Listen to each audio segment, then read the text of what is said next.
Assalamualaikum warahmatullahi wabarakatuh. Hari ini kita akan masuk lagi satu subtopik iaitu dalam bab nisbah trigonometri bab 5 ni, iaitu penukaran unit darjah dan minit. Okey. Mula kita tengok yang ni dulu. Boleh rujuk buku teks awak, muka surat 120. Okey. Yang simbol kecil, bulat kecil ni maksudnya darjah kan, awak tahu kan. Jadi satu darjah mewakili 60, ada tanda koma ke atas ni kita sebut prime ataupun minit. Satu darjah mewakili 60 minit. Satu minit mewakili 60 saat. Kita ulang Satu darjah sama dengan 60 minit. Satu minit sama dengan 60 saat. Okey. Untuk penukaran unit darjah dan minit dalam bab ni, kita ada dua keadaan lah. Yang pertama, kita akan tukarkan darjah ke darjah dan minit. Okey, kalau awak tengok yang ini adalah darjah kan, 30.2. Itu darjah. Tapi jawapan akhir dia 30 ada darjah, lepas tu ada minit. Macam mana dia jadi macam tu? Dengan kita darabkan dengan 60 kepada nombor yang selepas titik perpuluhan. Okey. So 30 darjah, macam nak selesaikan tukar unit darjah ke darjah dan minit ialah dengan letakkan nombor 30, letakkan nombor yang pertama tu dulu. Kemudian kita tambah dengan, kita asingkan point 2 tu. Maksudnya dia lah 0.2 lah. Jadi 0.2 ni yang kita akan darab dengan 60. Jadi bila guna kalkulator, mak kalkulator tak ada pula, kejap mak. Okay, bila guna kalkulator, point 2 darab dengan 60, awak akan dapat 12. Jadi 30 darjah 12 minit. Kita akan cuba buat latihan uji minda 1F nombor 1A So 37.80 darjah. Okey. So 37 kita keluarkan, 0.80 kita darab dengan 60.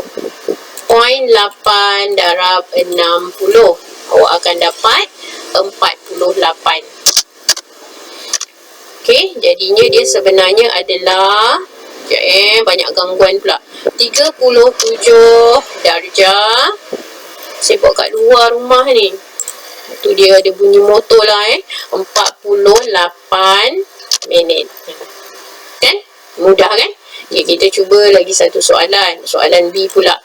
74.6, maksudnya 74 keluarkan 0.6 ni 0.6 darab dengan 60. Mana kalkulator? 0.6 darab 60. So kita akan dapat 36. Okey, jadi jawapannya adalah 74 darjah 36 minit. Okey, macam tu. Lagi satu soalan mungkin. Okey, yang ini. Okey, 58.1.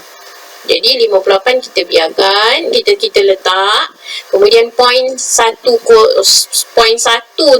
kita darab dengan 60. So guna kalkulator lah. Point 1 darab 60, kita akan dapat 6. Jadinya dia adalah sebenarnya 58 darjah 6 minit. Macam tu. Okey, kita tengok contoh yang kedua pula Okey, tukar sudut ke darjah.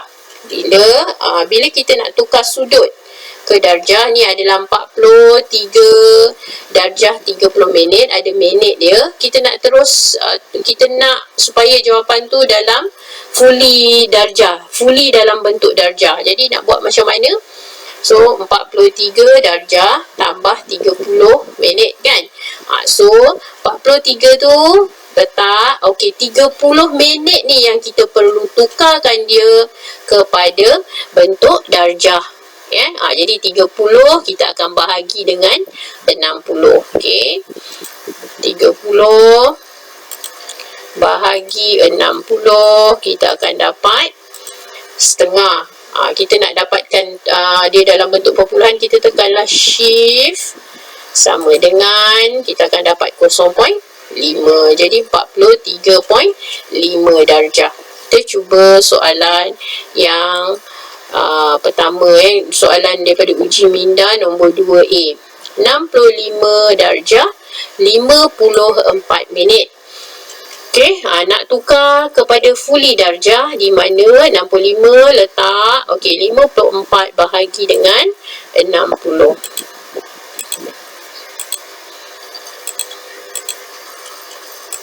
Okey, 9/10 dalam bentuk perpuluhan 0.9. Maknanya dia adalah 65.9 darjah. Macam tu. Kita cuba nombor 2. 47.42. So 47 ni tadi kita letak 42 bahagi dengan 60.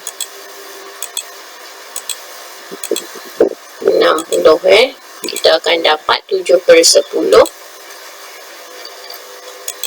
0.7.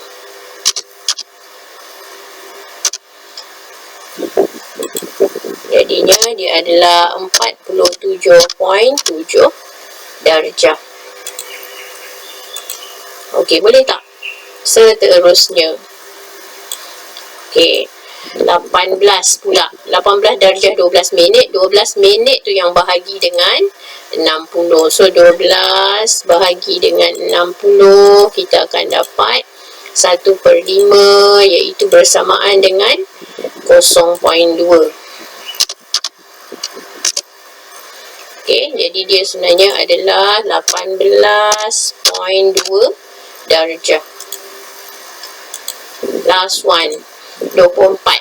69 darjah 24 minit. So 24 minit tu macam mana kita nak jadikan dalam bentuk darjah?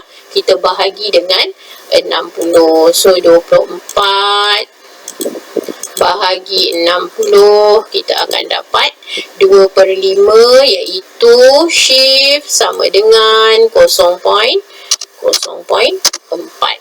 Jadinya jawapannya adalah 69.4 darjah. Senang aja sebenarnya. Okey.